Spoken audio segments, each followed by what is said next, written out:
우리 7, 8월이 되면 뭐가 있죠? 휴가 아직 계획을 안 잡으셨나 보네. 그 제가 좋은 데 하나 소개시켜 드릴게요. 한번 사진 보여주시면 어떠세요? 아, 좋죠. 여기 어디냐면 신라 문무왕 때 의상 대사가 세운 고찰인데요. 여기 보면은 산이 쭉 이어져 있잖아요. 저게 소백산 자락입니다. 그래서 소백산 자락 마지막쯤에 이제 위치하고 있는 그런 곳인데 너무 아름다워서 세계 그 유네스코 세계문화유산으로 지정되어 있고, 저기 안에 가면 무량수전이라는 데가 있는데 고려 시대의 목축 건물이 아직도 남아 있어요. 그래서 국보입니다. 아주 좋은, 그래서 뭐 왜 절 이야기를 하시나 그러는데 부석사라는 절인데요. 제가 왜 이야기를 하냐면 저 절 아랫마을에 제가 태어나고 살았습니다. 아까 보셨죠? 뭐밖에 없죠?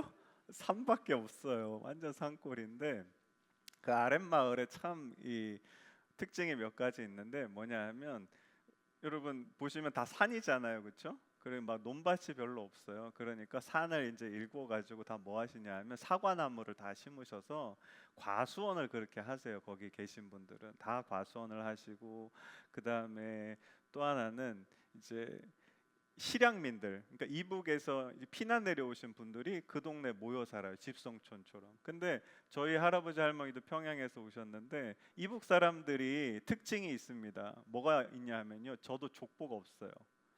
어디 있을까요? 북한에 있어요. 그리고 친척이 다 거기 있어요. 그러니까 친척이 없으니까 이 동네 사람들이 이제 같이 모여 살잖아요, 이북 사람들이. 그러니까 어떨까요? 다 가족인 거예요. 모르는 사람인데 다 삼촌이라고 부르고 뭐 집에 들어가고 막 그래요. 그래서 제가 어린 시절 한번 생각해 보면 굉장히 행복했어요. 왜냐하면 공기 좋죠, 물 맑죠, 막 산이 뭐 있죠. 그러니까 자연에서 맨날 뛰어다니고, 그 다음에 동네 아무 집이나 들어가도 돼요. 목마르면 아무 집이나 들어가서 물 먹고, 배고프면 뭐 먹고 해도 전혀 문제가 안 되는 그런 행복한 동네였고, 그 다음에 그 과수원들을 하시다 보니까 경제적으로 그렇게 어렵지가 않았어요. 다들 좀 풍요롭게 사시는 분들이었어요. 그래서 막 동네에 이렇게 양옥집도 많이 있고 그랬었는데, 그래서 참 저는 그 5학년 때까지 거기 살았는데, 초등학교 그 삶이 너무 행복하고 좋았어요. 그런데 5학년 끝나고 나서 이제 온 가족이 서울로 이사를 갑니다. 왜 가냐? 이유는 딱 한 가지예요. 뭐냐면 저희 아버지가 목회자로 하나님의 부르심을 받으셔서 뭐 학교 다니고 이제 사역하려면 서울에 가야 되잖아요. 그렇죠? 그래서 서울로 이사를 간 거예요. 여러분 어떠실 것 같으세요? 평생 저의 경우입니다. 평생 태어나서 시골에 살다가 이제 여러분 서울이라는데 아는 사람 하나도 없고, 그리고 완전히 삶의 환경이 다 다르고 하는 일조차 완전히 바뀌어야 되고 새로운 사람들을 만나야 되고, 그런 새로운 환경 가운데 갑자기 온 가족이 다 가면 여러분 어떨까요? 제가 경험을 해봤는데요, 이건 쉽지 않은 일입니다, 어려움이 있습니다, 요 정도 말로는 설명할 수 없는 거예요. 굉장히 힘들고 고통스러운 순간들이 많아요. 근데 잘 보세요. 하나님의 부르심 때문에 이 시골에 살던 가족이 다 서울로 간 거예요. 여러분 보세요. 부르심이라는 건 뭐냐 하면, 우리가 하나님이 우리를 부르시거든요. 그러면 제가 말씀드렸잖아요. 제가 살던 그 부석이라는 동네 참 행복한 곳이었어요. 근데 그 동네에서 떠나서 완전히 알지도 못하는 새로운 곳으로 이제 가야 되는 겁니다. 이게 하나님의 부르심이라는 거예요. 오늘 우리가 읽은 말씀, 제가 여러 번 설교했지만 창세기 12장 1절 말씀에 보시면 우리 한번 같이 읽어볼게요. 시작. 여호와께서 아브라함에게 이르시되 너는 너의, 여러분 첫 번째 뭡니까? 고향, 그 다음에 친척, 그 다음에 아버지의 집을 어떻게 하라고 하죠? 떠나라고 하시는 거예요. 아주 정확하게 이야기하세요. 고향, 친척, 아버지의 집까지. 제가 지난 1월 달에 우리 신년 새벽 기도할 때 말씀드렸는데 고향은 뭐라 그랬냐면요, 소유라고 말씀드렸어요. 내가 가진 소유, 내 삶을 살아가게 하는 거. 그 다음에 친척은 뭐냐면 관계를 가진 안전을 주는 최소한의 것들. 그 다음에 아버지의 집은 아버지가 내 존재를 의미하는 거잖아요. 그래서 존재를 의미한다. 그래서 하나님이 뭘 이야기하시냐면 지금 너의 소유와 너의 안전과 너의 존재로부터 어떻게 하라고요? 떠나라는 거예요.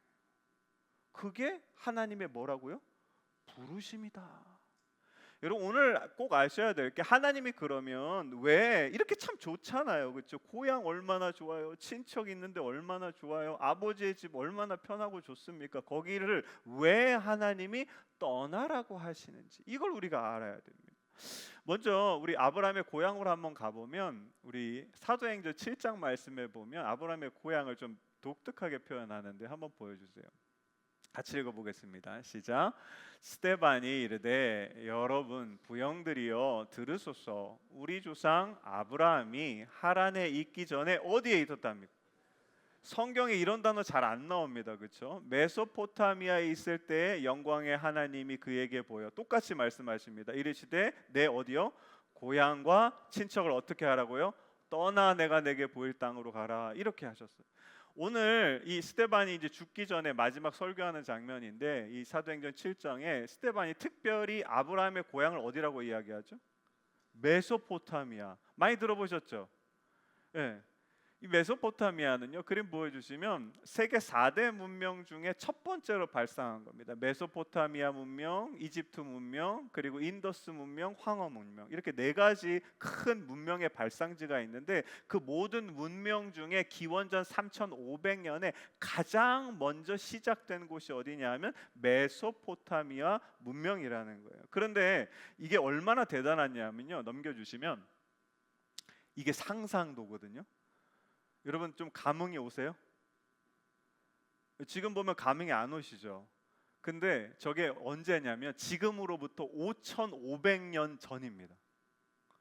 5,500년 전에 한국은 뭐 하고 있는지 아세요? 저 강동에 가면 뭐가 있어요? 선사시대 유적지가 있거든요. 움막 짓고 거기서 이렇게 뭐 활이나 창 같은 걸로 동물 잡아먹고, 그 다음에 조그마한 농사 정도 하는 그런 시대가 저 5,500년 전이에요. 근데 보시면 어때요? 지금 우리가 여러분 여행 가라 그래도 저기 갈까요? 저 같으면 갈 것 같아요. 아주 성읍이 뭐 대단한 성읍이 있고 가운데 이제 신전이 있는데, 저기는 좀 작게 그렸는데 엄청나게 큰 높은 신전이 있었습니다. 그게 어디냐면 이 메소포타미아. 누구의 고향이라고요? 아브람의 고향이었던 거예요. 저기 중에 아직도 남아 있는 게 있거든요. 뭐냐면 넘겨주시면 지구라트가라고 하는 게 남아 있어요. 저게 이제 가운데 중앙에 있던 신전인데, 지금 보시면 밑둥만 남아 있잖아요. 원래는 더 높았습니다. 높이가 30m 정도 되는 그런 아주 높은 건물이었는데, 넘겨주시면 메소포타미아 문명 다음이 이집트 문명이거든요. 500년 뒤에 생겨난 문명이, 여러분 저거 우리가 뭐라고 부르죠? 피라미드라고 부르는데, 피라미드가 여러분 더 건축학적으로 멋있게 보입니까? 아니면 메소포타미아 문명에 있는 지구라트가 더 멋있게 보입니까? 지구라트가 더 멋있게 보이죠. 이유는 간단합니다. 저 피라미드는요, 뭘로 세웠냐면 큰 돌 있죠. 그걸 하나씩 하나씩 쌓아가지고 그렇게 올리다 보니까 삼각형밖에 안 돼요. 네모나게 만들면 어떻게 될까요? 쓰러집니다. 그래서 저렇게 만든 건데, 저기 보면 지구라트는 어떻죠?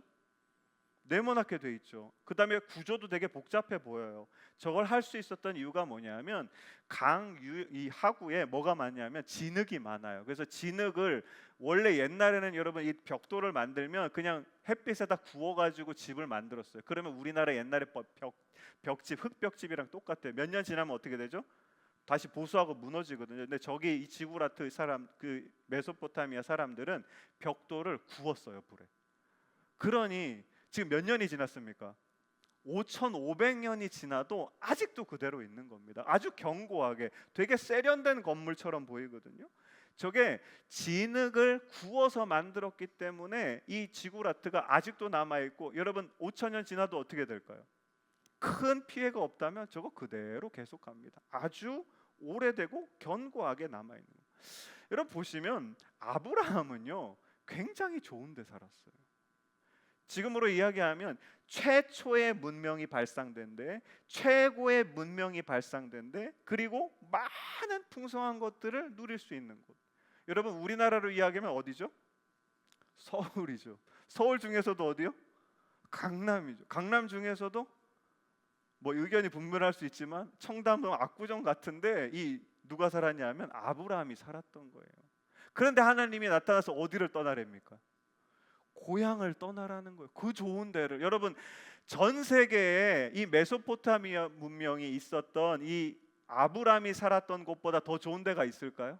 당시에 없었어요. 다 뭐하냐? 움막 짓고 그 우우 이러면서 막 사냥하고 이런 그런 시대였다니까요. 그런 시대에 하나님께서 이 아브라함에게 거기를 떠나라라고 이야기하셔요. 오늘 이유를 알기 위해서 이 창세기 12장은요. 창세기 11장과 꼭 같이 보셔야 되는데 우리 창세기 11장 한번 보시면 1절 위에 여러분 제목이 있습니다. 뭐라고 되어 있죠? 성경책 보시면 11장 1절 위에 바벨이라고 돼요. 바벨탑 이야기가 나와요. 근데 참 재미난 게 이 바벨탑이요. 11장 2절에 보시면 어디에 세워졌냐면 한번 같이 읽어볼게요. 시작. 이에 그들이 동방으로 옮기다가 어디예요? 시날 평지를 만나 거기에 거류하며. 이 시날 평지가 어디냐 하면 지도 한번 보여주시면 여기 여러분 초록색으로 표시된 게 메소포타미아 문명이 이제 발상된 전체 지역을 나타내는데 저 중에서 시날 평지가 어디냐 하면 티그리스강, 유프라데스강이 그 걸프해, 그러니까 페르시안 그 바다와 만나는, 넘겨주시면 저기예요. 마지막에 있는 그 하구 쪽에 저희가 시날 평지인데 참 재밌는 게 아까 아브라함의 고향이 어디라 그랬죠? 메소포타미아라고 했지만 창세기에 보면 어디라고 나오냐면 넘겨주시면 우르라고 나와요. 우르가 여러분 어디냐면 정확하게 저 시날 평지 한가운데 있는, 그러니까 메소포타미아 문명이 가장 발달했던 거기가 똑같은 곳이라는 거예요. 근데 참 재밌는 게 제가 계속 성경을 읽어봤어요. 3절 말씀 읽어보니까 이렇게 되어 있습니다. 읽어볼게요. 시작. 서로 말하되 자 뭘 만들자고 이야기합니다. 벽돌을 만들자. 근데 여러분 벽돌을 만들어 그 다음에 더 중요한 게 나오는데 어떻게 하자고요? 견고히. 당시에 벽돌을 굽는 데가 없었어요. 그냥 햇빛에 말려서 썼거든요. 근데 그걸 굽자라고 이야기하는 겁니다. 바벨탑을 세울 때도 똑같다라는 거예요. 벽돌을 거기에 돌 갖고 하는 게 아니라 벽돌을 정교하게 만들어서 그거를 구웠어요. 그러니 여러분 얼마나 든든합니까? 수직으로 계속 높이 세울 수 있는 거거든요. 그리고 나서 제가 4절 말씀을 보니까 이렇게 돼 있어요. 같이 읽어볼게요. 시작. 또 말하되 자 뭐를 세우자. 제가 이걸 처음 봤어요. 바벨탑만 있는 줄 알았더니 뭐가 있대요? 성읍이 있어요. 아까 여러분 우리 메소포타미아 문명 제가 말씀드리면서 상상도 보여드렸죠. 가운데 탑이 있고 주변에 뭐가 있습니까? 성읍들이 가득하게 있잖아요. 학자들이요 무슨 이야기를 하냐면 이 바벨탑이 세워진 시날 평지가 누구의 고향이라고요? 아브람의 고향이었을 거다라고 이야기합니다. 중요한 게 이런 겁니다. 정말 그 당시 최고의 것이었어요. 제일 풍요로운 삶이었고 정말 어디 가도 이보다 좋은 곳에 살 수 없는 그런 곳이 누구였냐면 이 아브람의 고향이었고 거기에 바벨탑이 이렇게 세워져 있었습니다. 그러면 자 중요한 게 그럼 하나님이 살기 좋은 안전하고 아주 풍요로운 그 고향을 왜 떠나라고 하시느냐? 이게 오늘 중요한 핵심의 말씀인데 우리 2절 말씀 같이 한번 읽어보겠습니다. 시작. 내가 너로 큰 민족을 이루고 내게 복을 주어 내 이름을 창대하게 하리니 너는 복이 될지라. 제가 이 말씀을요 수도 없이 설교를 했거든요. 그런데 복이 될지라라는 말씀은 제가 분명하게 이해가 됐는데 큰 민족을 이루고 이름을 창대하게 하리라는 거는 사실 제가 그렇게 제 마음속에 잘 설명이 안 됐었어요. 하나님이 왜 고향을 떠나면 거기가 제일 좋은 땅이잖아요. 그런데 거기 떠나면 뭘 하신다고요? 큰 민족을 이루고 이름을 창대하게 해주시겠다는 거예요. 근데 제가 깜짝 놀란 게 여러분 11장 4절 말씀에 똑같은 게 등장합니다. 같이 한번 읽어볼게요. 시작. 또 말하되 자 성읍과 탑을 건설하여 그 탑 꼭대기를 하늘에 닿게 하여 뭐라고 합니까? 우리의 뭘 내자고요? 이름을 내면 여러분 우리의 이름이 창대해집니까? 창대하지 않아집니까? 창대해지겠죠. 보세요. 그 다음에 온 지면에 흩어짐을 면하면 여러분 큰 민족이 됩니까? 작은 민족이 됩니까? 큰 민족이 되는 거예요. 저 4절의 말씀은요, 사람들이 왜 바벨탑을 세웠는지에 대한 이유를 이야기하는 거예요. 첫 번째 이유가 이름을 내고 싶은 거예요. 내 이름이 창대하게 됐으면 좋겠는 거예요. 두 번째는 큰 민족을 이루기를 원하는 거예요.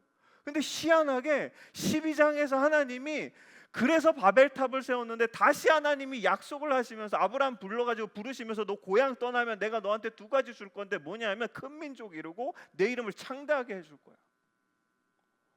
이 말씀이 무슨 말일까?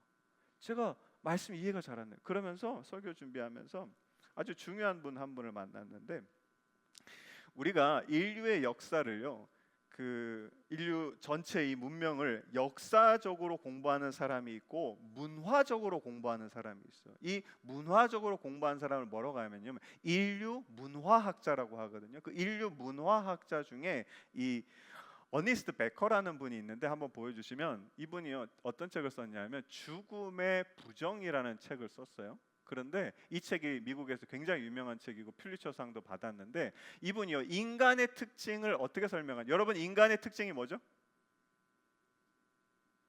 인간이 아니신 인간의 여러분의 특징이 뭐죠? 동물과 구별되는, 그렇죠. 호모 사피엔스, 생각하는 사람. 그런데 여러분 이분이 독특한 이야기를 하는데 뭔 이야기를 하면요, 인간이 동물과 구별되는 중요한 이유는 인간은 죽을 것을 알고 있다. 여러분 죽을 거 아세요? 잘 모르시죠? 제가 오늘 알려드릴게요. 100년 후에 여러분 다 죽습니다. 동의하십니까? 인간은요 다 알고 있어요. 그래서 이분이요 문명을 공부하다 보니까 인간들이 죽을 걸 다 아니까 뭐냐면 내가 요 20년, 30년, 50년 지나면 죽을 거니까 그것보다 더 길게 될 거를 만든다라는 거예요. 그래서 우리 안에 무슨 욕망이 있냐면, 넘겨주시면 이런 욕망이 있대요. 죽음을 이기려는 욕망. 여러분 우리가 가진 욕구 중에 가장 큰 욕구가 뭔지 아세요? 생존 본능이에요. 이걸 반대로 이야기하면 죽음을 이기려는 욕망을 가지고 있는 거예요. 우리가 죽음이 내 앞에 있는 걸 알기 때문에 모든 인간들은 이 죽음에서 뭐 하기를 원합니까? 벗어나기를 원하는 거, 이기를 원하는 거. 근데 여러분 나는 죽습니까? 안 죽습니까? 죽어요. 그러니까 뭘 남기는 거예요? 좀 큰 건물도 하나 남겨놓고 여러분 호랑이 죽으면 뭐 남기죠? 사람은요? 이름 좀 남겨놔야 될 거 아니에요. 나 죽은 다음에 누가 그래도 나 기억해 줄 정도로. 그런 욕망이 우리 안에 기저에 있다라는 겁니다. 그래서 여러분 이분이 무슨 이야기를 하냐면, 넘겨주시면 불멸 프로젝트라는 걸 인간이 만들어냈는데 거기에 뭐가 있냐 봤더니 제가 깜짝 놀랐는데, 넘겨주시면 거대한 건축물을 만든대요. 지구라트, 그 다음에 이집트 문명에 뭐가 있죠? 피라미드가 있고, 여러분 우리 잠실에도 뭐가 있죠? 안 가보셨죠? 롯데타워가 있어요. 엄청 크잖아요. 어디서나 다 보이는 거. 그 다음에 여러분 든든한 국가를 만들죠. 우리 여러분 기도하실 때마다 뭘 위해 기도하십니까? 나라를 위해 기도하잖아요. 문화 만들고요, 업적을 만들고, 그 다음에 마지막에 굉장히 중요한, 가장 중요한 게 뭐냐면, 그리고 뭘 만들까요? 내 이름을 드러내고 내 이름을 창대하게 만들기를 원하는 게 인간이 가지고 있는 근원적인 욕망이라는 거예요. 당시에 여러분 기원전 3,500년, 지금으로부터 5,500년 전 인간들도 똑같았다는 겁니다. 신할 땅에 모여가지고 이제 우리 한 30년 50년 있으면 다 죽으니까 우리 이제 큰 거 하나 만들어 보자 해가지고 벽돌 구워가지고 뭘 만들어요? 바벨탑을, 그냥 이게 여러분 30m도 더 되는 그런 높은 건물을 만든 거예요. 그 주위에 성읍들을 다 만들어 놓고 거기 사는 겁니다. 그러면 후대의 사람들이 여러분 우리를 뭐 해줄까? 알아줄 거야. 메소포타미아 문명에 살았던 사람들이 이렇게 큰 거 만들었지. 심지어 여러분 지금까지 있습니까? 없습니까? 5,500년이 지났는데 아직도 있어요. 이게 이름 남겼습니까? 못 남겼습니까?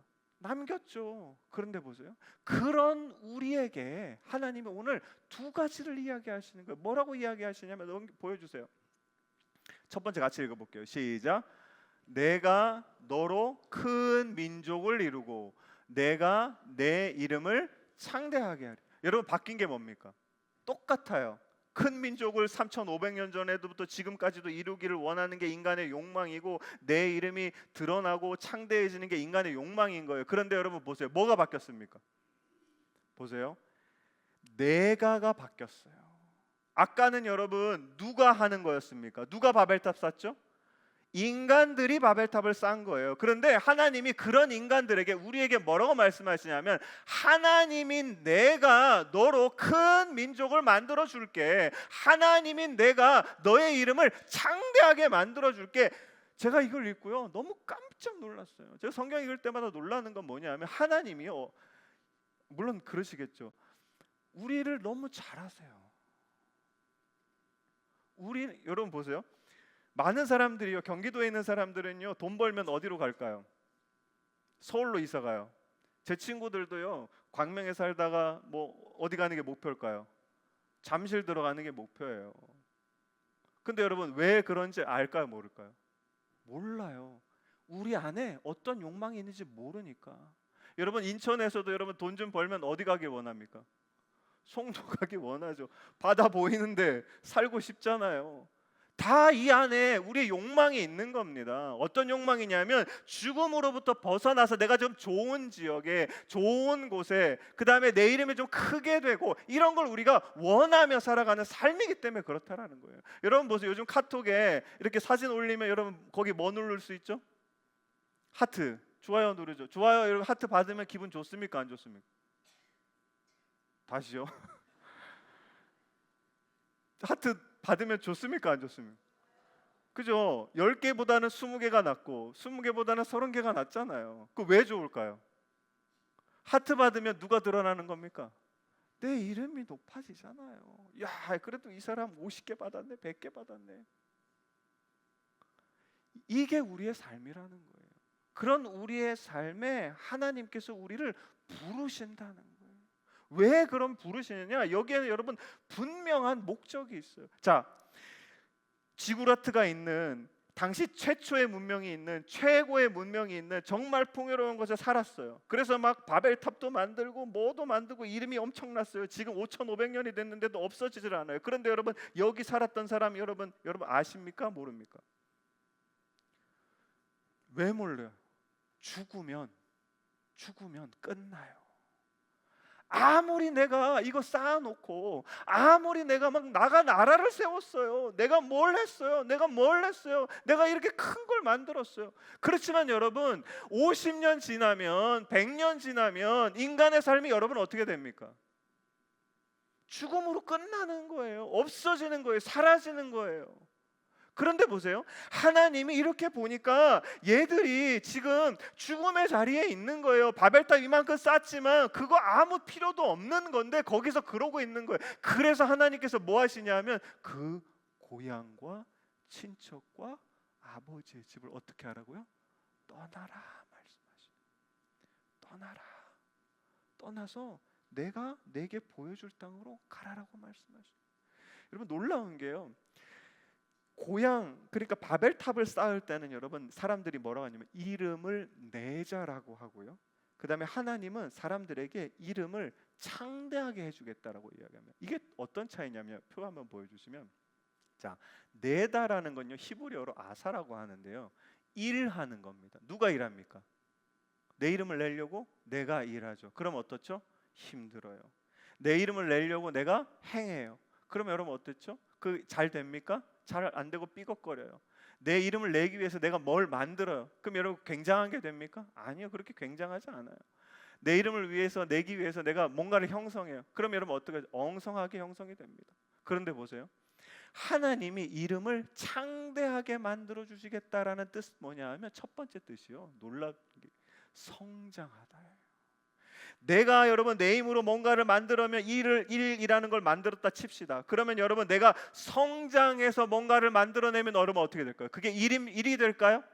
아니죠. 최소한 2가 되고 10이 되고 1000이 되고 만이 되는 거예요. 성장은 여러분 누가 시켜주는 거냐 하면 내가 할 수가 없어요. 하나님이 성장시켜주는 거예요. 그리고 성장시켜주 두 번째 뜻이 뭡니까? 크게 되는 거예요. 내 이름을 하나님이 크게 만들어 주시는 거예요. 그리고 여러분 거기서 끝나는 게 아닙니다. 나를 더 하나님께서 강하게 만들어 주시는 거예요. 그래서 결국은 내 입술을 통해 보세요. 여기에 있는 이 삶은 내가 내 이름을 내기 위해서 일하고 행동하고 만들고 형성하는 내 삶은 여러분 중요한 게 뭐냐 하면 여기 있으면 힘들어요. 내가 맨날 뭔가를 해야 되니까. 그런데 하나님이 내 이름을 창대해 주시는 삶은 하나님이 나를 성장시켜 주시고 크게 만들어 주시고 강하게 해 주시고 결국 우리 입술을 통해서 누구를 찬양하는 하나님을 찬양하는 삶으로 만들어 주실 줄로 믿습니다. 사랑하는 성도 여러분, 이 땅에 우리의 삶은요 어떤 삶이냐면 내 이름을 내는 삶이에요. 그 삶은요 내가 뭔가를 하고 내가 뭔가를 만들고 결국에는 여러분 그거 열심히 하다가 뭘로 끝납니까? 죽으면 끝나는 삶이에요. 그런데 보세요, 하나님이 거기에 있는 우리의 삶을 부르셔서 어디로 가냐 하면 하나님이 부르신 삶은요 내 이름이 드러나는 삶이 아니라 내 이름이 창대해지는 삶이에요. 하나님께서 성장시켜 주시고 크게 만들어 주시고 강하게 하시고 나의 입술을 통해서 하나님을 찬양할 수밖에 없는 삶으로 저와 여러분을 인도해 주시는 줄로 믿습니다. 사랑하는 성도 여러분, 하나님은요 그래서 우리를 부르시는 겁니다. 내 힘으로 해봤자 되는 거 없고 내 힘으로 해봤자 결국 죽으면 끝나는 거야. 그러나 그 자리에서 벗어나서 이 부르심을 듣고 하나님의 부르심의 삶의 자리에 나올 때 내 이름이 창대하게 해줘. 내가 큰 민족이 되고 또한 우리 다 아는 것처럼 영원한 생명까지도 죽음으로 끝나는 삶이 아니라 영원한 생명으로 이어진 삶을 내가 너한테 선물해 줄 거야. 이 목적을 갖고 우리를 하나님께서 부르시는 줄로 믿습니다. 이걸 너무 잘 아는 여러분 베드로 사도가요 뭐라고 고백을 하냐면 베드로전서 2장 말씀입니다. 2장 9절 같이 읽어볼게요. 시작. 그러나 너희는 택하신 족속이요 왕같은 제사장들이요 거룩한 나라요 그의 소유된 백성이니 이는 너희를 어디서요? 어두운데. 내가 생각하기에는 이 고향과 친척과 아버지의 집이 최고인 것 같지만 하나님 보시기엔 여러분 거기 있으면 어떻게 됩니까? 죽음으로 끝나는 어두운 데서 뭐 하신다고 말씀하십니까? 불러내요. 우리의 이름을 부르셔서 꺼내시는 거예요. 꺼내셔서 여러분 너무 감사하게 여러분 어디로 인도하십니까? 그 기이한 빛에 들어가게 해 주실 줄로 믿습니다. 사랑하는 성도 여러분, 하나님의 부르심에 응답한다라는 건 뭐냐면 어둠의 삶의 자리, 죽음으로 끝나는 삶의 자리에서 벗어나 하나님이 인도하시는 기이한 빛 가운데로, 구원 가운데로, 생명 가운데로, 기쁨 가운데로 나아가서 오늘 하나님이 12장 2절에 말씀하셨어요. 너가 큰 민족을 이루고 내 이름이 창대하게 하고 그 다음에 마지막으로 뭐라고 말씀하시면 너는 복이 될지라.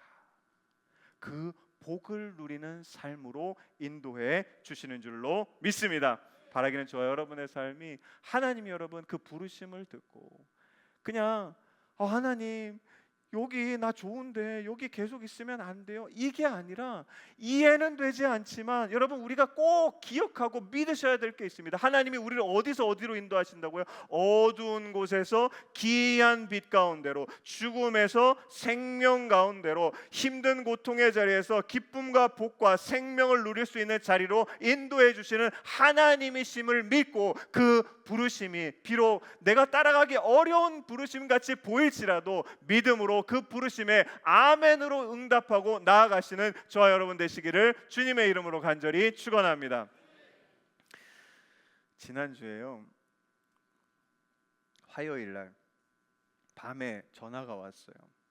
여러분 담임 목사한테 전화 자주 하세요? 전화 좀 하세요. 밤에 전화가 오면 목사는 어떨까요? 저도 알아요. 성도들이 저한테 잘 전화 안 하거든요. 교구 목사님한테 많이 하시겠지만 그런데 덜컹해요. 그 밤에 얼마나 급하셨으면 전화했어. 그래서 이렇게 딱 보니까 이름이 이제 뜨잖아요. 근데 이 집사님이 아내 권사님이 암으로 투병하는 권사님. 그래가지고 제가 딱 보자마자 무슨 생각이 들었을 거예요? 아이쿠야 큰일 났다. 그래서 전화를 빨리 받았죠. 그랬더니 이 집사님이 이러시는 거예요. 목사님, 그러고 말을 못해요. 또 목사님, 그러고 말을 못해요. 전화 오시네요. 그래가지고 제가 물어봤어요. 무슨 일이세요? 그랬더니 이 집사님이 그러는 거예요. 오늘 아침에 우리 권사님 입원했는데 중환자실에 들어가게 됐어요. 그런데 갑자기 온 가족들도 오늘 처음 들었대요. 저녁에 병원에서 연락이 와서 위독하다고 빨리 얼굴 보시라고. 배란간 하루 만에. 그래가지고 제가 뭐 기도해 달라는 내용이었죠. 그래서 집사님 계세요. 제가 빨리 가겠습니다 하고 이제 그 밤에 이제 병원으로 막 가는데 차를 이제 운전하고 가면서 그런 기도를 드렸어요. 권사님이 저랑 나이 차이가 별로 안 나요. 아직도 50대 중반이신데 그래서 하나님 안 돼요. 너무 이르잖아요. 아직 하셔야 될 것도 많고 그런데 어떻게 하나님 그러세요. 그래서 조금만 시간을 주세요. 그런 기도를 하면서 이제 병원으로 갔는데 그 중환자실에 여러분 누구만 들어갈 수 있죠? 가족만 들어갈 수 있잖아요. 그래가지고 이제 뭐 집사님 가족들이 이제 계속 얘기를 하는 거예요. 병원에다 목사님 한 번만 들어가게 해달라. 제가 뭐 가족으로 속이고 들어간 적도 있고 막 그런데 근데 결국에는 이제 한참을 실랑이를 하다가 기다리다 뭐 해서 못 들어갔어요. 못 들어가고 이제 가족들 이렇게 같이 모아서 같이 여러 분 오셨는데 말씀 나누고 기도 드렸는데 제가 그때 그 이야기를 드렸어요. 이제 권사님이 이제 암이 생기시고 나이가 젊으시니까 막 빠른 속도로 이제 퍼지는데 제가 뭐 암 환자 분들을 오늘도 제가 2부 예배 마치고 한 분 또 기도해 드렸는데 되게 많이 만났거든요. 수십 명, 수백 명을 만났기 때문에 얼마나 힘든지 잘 알아요. 제가 경험은 안 해봤지만 옆에서 봤으니까. 근데 그래서 제가 그걸 잘하니까 이 권사님 만날 때마다 그렇게 물어봐요. 권사님 힘들지 않으세요? 괜찮으세요? 그러면 이 권사님이요 매번 똑같은 대답을 하세요. 뭐라고 하시냐면 괜찮아요 목사님. 그러면서 씩 웃으시면서 늘 기뻐요. 제가 그걸 보면서 더 가슴이 아픈 거예요. 왜냐하면 분명히 힘드실 텐데 이렇게 밝게 그래도 대답해 주시려고 저러시는구나 그렇게 생각하고 있었어요. 그런데 지난달에 작년에 저희 그 성도분 하나가 이제 암을 이렇게 치료하시면서 헌금을 하셨어요. 한 1,000만 원 정도 헌금하셨는데 그걸 이제 암 환자들 특별히 이제 좀 중하신 분들한테 비용이 많이 드니까 치료하는데 좀 이렇게 나눠드리면 좋겠다. 그래서 지난달에 이제 몇 분을 선정을 해가지고 교회에서 이제 나눠드렸어요.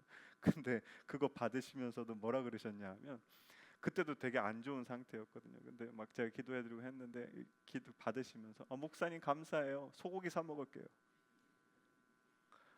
그래서 제가 그 이야기를 딱 듣고서는 이제 알게 된 거예요. 이분이 그냥 기쁘려고 저러는 게 아니구나. 진짜 기쁘시구나. 어떻게 내가 언제 죽을지도 모르는데 자꾸 암이 퍼져가고 신약을 막 여러 개 써도 맞는 게 없고 참 힘드실 텐데 어떻게 저렇게 기쁘실까? 제가 그런 이제 질문이 하나 생겼었어요. 그런데 그날 이제 병원에 내려가면서 하나님께서 답을 알려주셨어요. 권사님이 기뻐하실 수밖에 없었던 이유가 한 가지밖에 없구나. 여러분 그게 뭔지 아세요? 하나님이요 우리 권사님 그 마지막 순간에 그 이름을 불러 주실 것이다. 이 믿음이 권사님 안에 있었던 거예요. 내가 아무리 힘들고 아무리 고통스럽고 이 암 때문에 뭐 할 수 있는 것이 아무것도 없을지라도 마지막 순간에 내 삶은 죽음으로 끝나는 삶이 아니라 하나님이 내 이름 불러주시는 이제 그 이름 불러주시면 영원한 생명 천국에서 하나님과 함께하게 되겠구나. 이 믿음이 권사님 안에 있는 줄로 믿습니다. 그래서 이 권사님 어떤 상황 가운데도 기뻐할 수 있으셨던 거예요. 사랑하는 성도 여러분, 하나님요, 기억하십시오. 꼭 기억하십시오. 하나님은 우리를 한 번만 부르시지 않으세요. 믿음 없을 때 하나님 부르셔서 막 교회도 나오게 되고 신앙도 생기고 믿음도 생겼잖아요. 그때만 부르시는 게 아니라 매일, 아니 매 순간 우리의 이름을 부르시는 하나님인 줄로 믿습니다. 언제일 때요? 우리가 어둠 가운데 있을 때, 죽음의 결박에 묶여 있을 때, 고통 속에서 갈 길을 몰라 방황하고 있을 때 하나님께서 저와 여러분의 이름을 불러 주실 줄로 믿습니다.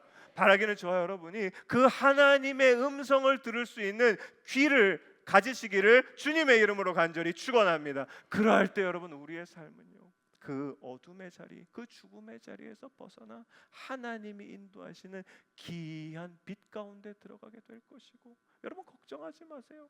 하나님께서 여러분의 이름을 마지막 날, 여러분이 이 땅에서 숨쉬는 마지막 날, 그날, 그 마지막 순간에도 불러 주실 줄로 믿습니다.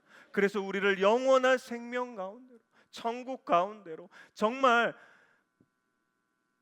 기쁠 수밖에 없는 자리 가운데로 부르시는 그 하나님을 믿음으로 그 하나님께 나아갈 수 있는 저와 여러분 되시기를 주님의 이름으로 간절히 축원합니다. 사랑하는 성도 여러분, 하나님의 부르심은요, 우리가 응답해야 돼요. 고향과 친척과 아버지의 집을 떠나라고 하시잖아요.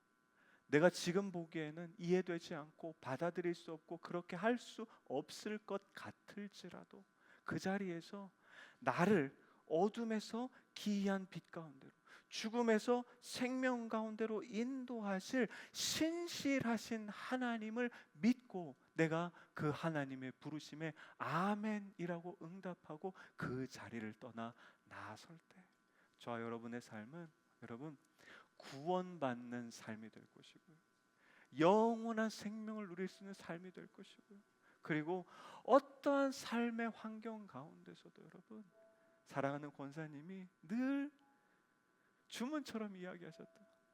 목사님, 저는 기뻐요. 그렇게 하나님 앞에 기쁘다고, 또 많은 성도들 앞에 기쁘다고, 정말 그냥 말로 하는 기쁨이 아니라 하나님 주시는 놀라운 기쁨을 어떠한 삶의 상황 가운데서도 누리며 살아가는 삶이 될 줄로 믿습니다. 이것이 여러분 뭐냐 하면요, 하나님이 마지막으로 이야기하신 복인 거예요. 바라기는 저 여러분의 삶이 날마다 매 순간마다 우리를 부르시는 그 하나님의 음성을 듣고 믿음으로 그 음성에 아멘이라고 응답하시며 구원과 생명과 기쁨의 삶을 살아가시는 복을 누리시기를 주님의 이름으로 간절히 축원합니다.